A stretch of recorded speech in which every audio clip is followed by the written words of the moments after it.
आज की क्लास में हम कुछ इंपॉर्टेंट पार्ट्स ऑफ स्पीच के क्वेश्चंस को सॉल्व करने वाले हैं। ये क्वेश्चन डेफिनेटली एग्जाम में आपको हेल्प करने वाले हैं, तो टाइम ना वेस्ट करती हूँ, चलो स्टार्ट करते हैं। फर्स्ट क्वेश्चन है हमारा, every student should respect their teachers.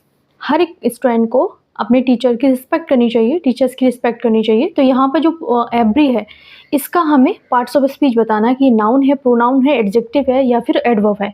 क्या होना चाहिए इसका आंसर? पहले आप इसका आंसर वीडियो को पॉज करके पहले सोचो, फिर मैं आपको एक ट्रिक से भी समझाऊंगी और इसका कॉन्सेप्ट भी बताती हूँ। देखो यहाँ क्या है, ग्रामर में देखो पहले आपको समझना पड़ेगा। एवरी हो गया, ठीक है, एवरी, ईच और उसके साथ में ईदर, ठीक है। ये वर्ड्स आपको याद रखने हैं, हमेशा ये काम आने वाले हैं, ठीक है। नीदर हो, नीदर हो, ठीक है। इन सबको क्या बोलते हैं? इन सबको ये ईच हो गया, एवरी एवरी हो गया, ईच हो गया, ईदर हो गया, नीदर हो गया, ये सारे कहलाते हैं डिस्ट्रीब्यूटिव एडजेक्टिव, ठीक है, या फिर डिटर्मिनर हम इनको कहते हैं। जब ये किसी नाउन के ठीक पहले आते हैं, जैसे यहाँ पर क्या है, स्टूडेंट क्या है? स्टूडेंट नाउन है, ठीक है, कॉमन नाउन है ना स्टूडेंट, स्टूडेंट नाउन है। तो नाउन के पहले क्या है? ये वर्ड आया हुआ है। जब भी कोई वर्ड ठीक नाउन के पहले आएगा तो वो हमेशा क्या हो जाएगा? एडजेक्टिव हो जाएगा, क्योंकि वो हमेशा नाउन के बारे में बात करेगा। समझ आ गया? यहाँ पर अगर कोई भी वर्ड है प्लस नाउन है, ठीक है, तो नाउन से पहले जो वर्ड आएगा वो हमेशा एडजेक्टिव होता है, क्योंकि वो उसकी डेफिनेशन बता रहा है, उसको क्वालिफाई कर रहा है, ठीक है। तो यहाँ पे जो राइट ऑप्शन हो जाएगा वो क्या हो जाएगा? हमारा एडजेक्टिव हो जाएगा। समझ आ गया? एवरी, ईच, ईदर, नीदर, ये सब क्या है? डिस्ट्रीब्यूटिव एडजेक्टिव हैं। यानी कि ये भी पूछा जाता है एग्जाम में किस तरीके के हैं, तो डिस्ट्रीब्यूटिव एडजेक्टिव कहे जाते हैं, इनको डिटर्मिनर्स भी कहते हैं। जब ये किसी नाउन के पहले आएंगे तो वो हमेशा एडजेक्टिव का काम करेंगे। आई होप आपको समझ आ गया होगा। नेक्स्ट देखते हैं, क्वेश्चन नंबर 2 है, which book do you want to read. तो इसमें राइट ऑप्शन क्या होगा? यहाँ पर भी वही कॉन्सेप्ट लग रहा है। विच, व्हाट, हुज जैसे वर्ड्स क्वेश्चन पूछने के लिए यूज होते हैं। अगर इनके तुरंत बाद नाउन आया है, यहाँ पर क्या है? नाउन आया है, ये क्या है? नाउन है, बुक। और नाउन के पहले क्या है? कोई भी वर्ड आया, अभी हमने देखा था वर्ड प्लस नाउन हो तो वो हमारा हो जाता है एडजेक्टिव। समझ आ रहा है ना? सिंपल तरीके से समझा रही हूँ। तो ये क्या हो गया हमारा? एडजेक्टिव। और कौन सा वाला है ये? इंट्रोगेटिव एडजेक्टिव, ठीक है, इनको बोलते हैं इंट्रोगेटिव एडजेक्टिव बोलते हैं। कौन कौन से होते हैं? तो इसमें हो गया विच हो गया, व्हाट हो गया, ठीक है, व्हाट हो गया, एंड क्या हो गया? हुज हो गया। ये क्या कहलाते हैं? इंट्रोगेटिव एडजेक्टिव कहलाते हैं। नेक्स्ट देखते हैं, question number 3, the story sound interesting. तो हमें इंटरेस्टिंग का हमें पार्ट्स ऑफ स्पीच बताना है। ये जो वर्ड है इसका हमें पार्ट्स ऑफ स्पीच बताना है। तो यहाँ राइट ऑप्शन क्या होना चाहिए? चलो बताओ। यहाँ पर जो हो जाएगा वो हो जाएगा सेंटेंस में स्टोरी क्या है? एक नाउन है। ये यहाँ क्या है? The story sound interesting. Story क्या है? ये एक नाउन है, ठीक है, स्टोरी नाउन है। वर्ब यहाँ पर क्या है? साउंड, ये क्या है? हमारी वर्ब है। ये हमारा सब्जेक्ट हो गया जो कि नाउन प्रोनाउन हो सकता है। ये हमारी वर्ब हो गई, ठीक है, स्टोरी वर्ब, साउंड वर्ब होगी, एक लिंकिंग वर्ब है, ठीक है, जो एक सब्जेक्ट यानी स्टोरी को क्वालिफाई यानी क्वालिटी से जोड़ रहा है। तो इंटरेस्टिंग बता रहा है कि स्टोरी कैसी है। तो नाउन की क्वालिटी बताने के लिए जो भी वर्ड यूज़ किए जाएंगे वो हमेशा एडजेक्टिव होंगे। आज मैंने 4 से 5 क्वेश्चन इसलिए लिए ताकि आपका एक साथ कॉन्सेप्ट समझ में आ जाए आपको कि एडजेक्टिव जो होता है किस किस तरीके से एग्जाम में या फिर एक सेंटेंस में कब किसको क्वालिफाई करता है। तो यहाँ पे क्या है? स्टोरी, स्टोरी नाउन है, और इंटरेस्टिंग क्या है? स्टोरी। द स्टोरी, स्टोरी जो कहानी के बारे में तो जानकारी दे रहा है, ये एडिशनल जानकारी दे रहा है। ये अगर इससे जोड़ो, चलो इंटरेस्टिंग साउंड्स, इससे नहीं जोड़ रहा है, कहानी ही तो इंटरेस्टिंग होगी। तो यहाँ पे जो भी नाउन की नाउन को क्वालिफाई करेगा वो हमेशा एडजेक्टिव होता है। तो समझ आ गया होगा। नेक्स्ट देखते हैं, क्वेश्चन नंबर 4 है, smoking is injurious to health. The word smoking, इसका हमें पार्ट्स ऑफ स्पीच बताना है। चलो सोचो इसका राइट ऑप्शन क्या होना चाहिए? वर्ब की आईएनजी फॉर्म, ठीक है, वर्ब की जब आईएनजी फॉर्म सब्जेक्ट का काम करती है, ठीक है, यानी वर्ब की आईएनजी फॉर्म, वर्ब की फर्स्ट फॉर्म में आईएनजी जब किसी सेंटेंस में सब्जेक्ट का काम करती है या फिर ऑब्जेक्ट का काम करती है, ठीक है, ऑब्जेक्ट का काम करती है, तो उसको हम जेरेंट बोलते हैं, जीरेंट बोलते हैं, ठीक है, इसको हम क्या बोलते हैं? जीरेंट बोलते हैं। और इसको ही हम वर्बल नाउन बोलते हैं, ठीक है, इसको ही हम वर्बल नाउन बोलते हैं, ठीक है। तो यहाँ पर आपको याद रखना है, सब्जेक्ट से पूछो क्या इंजूरियस है तो वो आंसर देगा स्मोकिंग। तो वॉट का जब आंसर मिलता है तो वो हमेशा नाउन होता है। ऐसे हमने क्लॉज को भी पहचानना सीखा था ना, जब वॉट का आंसर मिले, इंजूरियस टू हेल्थ, इंजूरियस क्या है? वॉट का आंसर पूछ लो अपने सब्जेक्ट से तो वो मिल जाएगा स्मोकिंग। तो ये क्या है? नाउन है। और यहाँ पर वैसे भी आप समझो तो ये सब्जेक्ट है सेंटेंस का, और सब्जेक्ट हमेशा या तो नाउन होगा या फिर प्रोनाउन होगा, और कुछ नहीं हो सकता है। नेक्स्ट देखते हैं, क्वेश्चन नंबर 5 है, they decided to postpone the meeting. तो यहाँ पर पोस्टपोन का हमें पार्ट्स ऑफ स्पीच बताना है कि ये क्या है। यहाँ पर पोस्टपोन का हमें पार्ट्स ऑफ स्पीच बताना है, ठीक है। टू प्लस वर्ब की फर्स्ट फॉर्म यानी टू प्लस V1 है, यहाँ पे 2 प्लस B1 है, ये क्या है B1 है, 2 प्लस B1 आया हुआ है, ठीक है। और इसको इन्फिनेटिव कहते हैं हम, 2 प्लस B1 को हम क्या कहते हैं, इसको हम इन्फिनेटिव कहते हैं, इन्फिनेटिव कहते हैं, यानी वर्ब की 2 प्लस B1 होता है तो इसे हम इन्फिनेटिव कहते हैं। पोस्टपोन का मतलब होता है किसी काम को आगे बढ़ाना, ठीक है, स्थगित करना, किसी एक्शन या काम को आगे बढ़ाने वाले वर्ड को हमेशा हम वर्ब कहते हैं। तो यहाँ पर ये वर्ब का काम कर रहा है, ठीक है। तो यहाँ राइट ऑप्शन जो हो जाएगा वो हो जाएगा हमारा वर्ब हो जाएगा। यहाँ पर वर्ब दिया नहीं है तो हमारा जो हो जाएगा वो वर्ब हो जाएगा यहाँ राइट ऑप्शन। नेक्स्ट देखते हैं, नेक्स्ट हमारे पास क्वेश्चन है हमारा नंबर 6 है, I like reading historical novels. तो हमारे जो रीडिंग है इसका हमें पार्ट्स ऑफ स्पीच बताना है क्वेश्चन नंबर 6 का। तो यहाँ क्या हो जाएगा, यहाँ वर्ब है, ठीक है।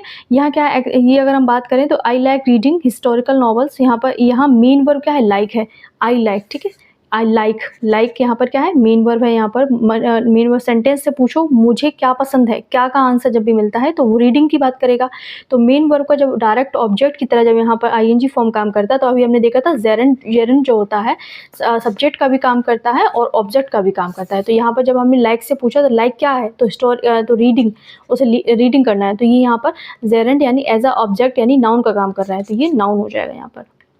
नेक्स्ट देखते हैं, क्वेश्चन नंबर 7 है, it was an absolute disaster. तो एब्सोल्यूट का हमें पार्ट्स ऑफ स्पीच बताना है। क्वेश्चन नंबर 7 में क्या होना चाहिए, यहाँ पर जो अगर डिजास्टर क्या है, मुसीबत एक नाउन है, ठीक है। एब्सोल्यूट वर्ड के डिजास्टर के इंटेंसिटी बताने के लिए यहाँ पर जो यूज़ होता है तो उसको हम क्या कहते हैं, डिजास्टर एक नाउन हो, नाउन के लिए जो वर्ड यूज़ हुआ है तो वो हमेशा एडजेक्टिव हो जाएगा।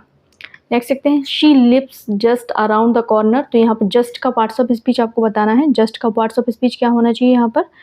तो यहाँ पर जो हो जाएगा वो क्या हो जाएगा, यहाँ पर अराउंड द कॉर्नर एक प्रपोजिशनल फ्रेज है जो लोकेशन बताता है। जस्ट वर्ड उस लोकेशन पर एक्स्ट्रा एम्फोसिस जो डाल रहा है ठीक कॉर्नर के पास में, इस तरीके की बात करें तो प्रीपोजिशन या प्रीपोजिशन फ्रेज को मॉडिफाई करने के लिए जो वर्ड यूज़ किए जाते हैं वो हमेशा एडवर्ब होते हैं।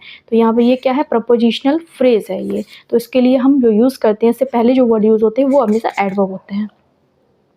नेक्स्ट देखते हैं, क्वेश्चन नंबर 9 है, both of them were selected for the project. तो यहाँ पर बोथ का हमें पार्ट्स ऑफ स्पीच बताना है कि बोथ यहाँ पर क्या यूज़ किया गया है, बोथ किस तरीके यूज़ हुआ है। बोथ यहाँ किसी नाउन के साथ नहीं आया है, ये आपको याद रखना है। इसके तुरंत बाद में कोई एक प्रपोजिशन लगा है, बोथ के बाद में कोई नाउन नहीं है, बीच में एक प्रपोजिशन लगा हुआ है। प्रपोजिशन ये लोगों के पूरे ग्रुप की टीम को रिप्लेस कर रहा है। Both of them were selected for the project, एक टीम की बात कर रहा है उस प्रोजेक्ट के लिए। तो यहाँ पर नाउन की जगह पर जब कोई अपना जगह लेता है तो वो हमेशा प्रोनाउन होता है, तो हो जाएगा हमारा प्रोनाउन, और वैसे भी ये सब्जेक्ट का काम कर रहा है।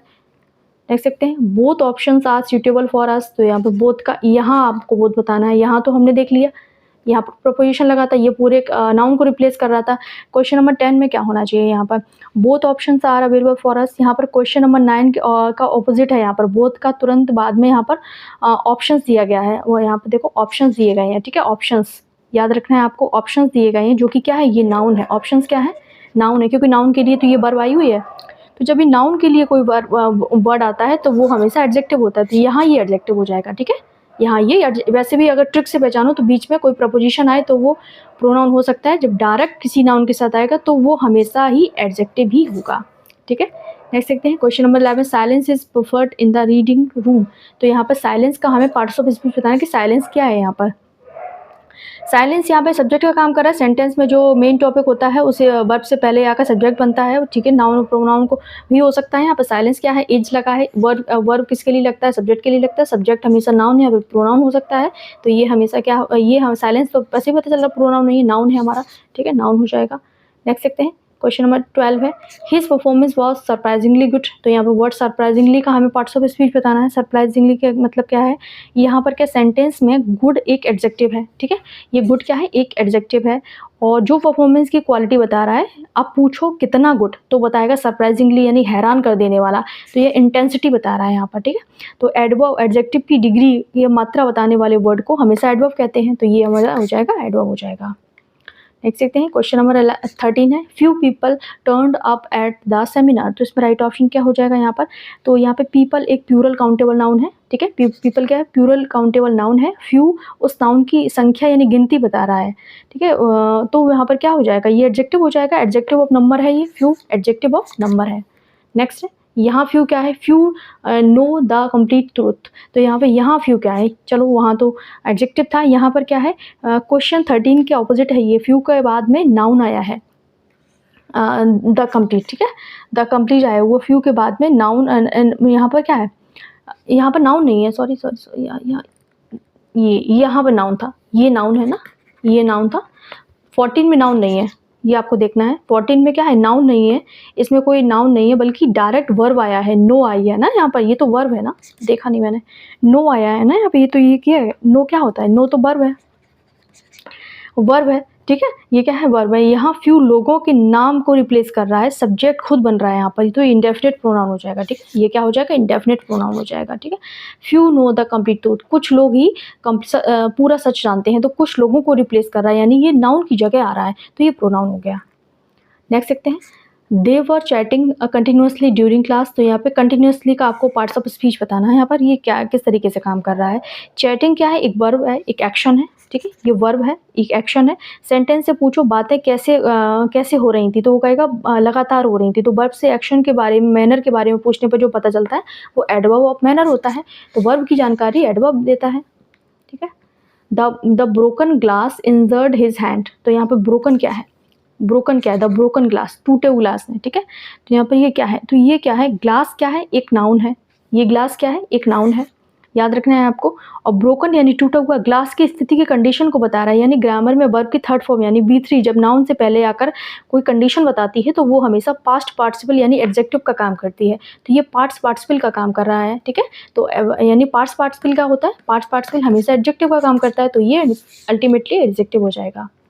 नेक्स्ट देखते हैं, क्वेश्चन नंबर 17 है, kindness cost nothing but means everything, तो यहाँ पर काइंडनेस का आपको पार्ट्स ऑफ स्पीच बताना है, तो ये क्या हो जाएगा यहाँ पर, दिस इज जो होमवर्क, आप लोग मुझे कमेंट करके इसका आंसर देंगे। अभी मैं आपको बहुत बार समझा चुकी हूँ, मैं भी तो देखना चाहती हूँ आपको समझ आया है कि नहीं। वीडियो अच्छा लगे तो लाइक भी करना एंड चैनल पर सब्सक्राइब भी करना, इसका PDF मैं टेलीग्राम पर भेज दूँगी।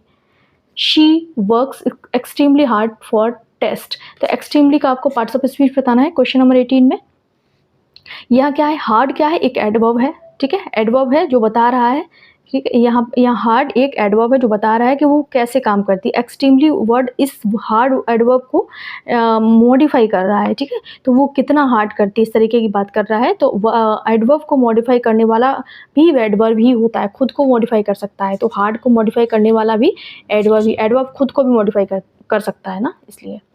My house is the second one on the left, तो इसमें सेकंड का आपको पार्ट्स ऑफ स्पीच बताना है, सेकंड का हो जाएगा यहाँ पर, तो यहाँ पर जो हो जाएगा, यहाँ वन एक प्रोनाउन है जो हाउस के लिए आया है, ठीक है, यहाँ पर वन क्या है, एक प्रोनाउन है और जो किसके लिए आया है, हाउस के लिए आया है। आपको यहाँ तक समझ में आ गया। सेकंड वर्ड वन की पोजीशन को बता रहा है, यानी ग्रामर में ordinal number first second third जब भी किसी नाउन प्रोनाउन से पहले आते हैं तो वो हमेशा ऑर्डिनल एडजेक्टिव होते हैं, तो यहाँ पर जो सेकंड है वो ऑर्डिनल एडजेक्टिव है, यानी एडजेक्टिव हो जाएगा। एंड आज का लास्ट क्वेश्चन है हमारा, none of the students came prepared, तो यहाँ पर नन का हमें पार्ट्स ऑफ स्पीच बताना है। नन क्या है यहाँ पर, नन के तुरंत बाद ऑफ यानी प्रपोजिशन आया, आपको याद रखना है, यहाँ पर कोई भी यहाँ पर डायरेक्ट नाउन नहीं आया, ऑफ आया है, ये स्टूडेंट्स के पूरे ग्रुप में किसी एक के भी यानी प्रेजेंट होने की बात कर रहा है, तो नाउन के साथ में से जुड़े हुए वर्ड को रिप्लेस करने के लिए जब भी कोई वर्ड आता है तो इंडेफिनिट प्रोनाउन हो जाएगा ये, ठीक है, नन हो जाएगा indefinite pronoun, none of the student, यानी ये नन किसके लिए, स्टूडेंट्स के लिए आया। अब स्टूडेंट का रिपीटेशन ना हो इसलिए हमने नन का यूज़ किया, यानी नाउन को रिप्लेस करने के लिए हमने प्रोनाउन का यूज़ किया है। तो आई होप आज का वीडियो आपको पसंद आया होगा, वीडियो अच्छा लगे तो लाइक करना, चैनल को नए सब्सक्राइब करना एंड मिलते हैं अगली वीडियो में, तब तक के लिए बाय बाय।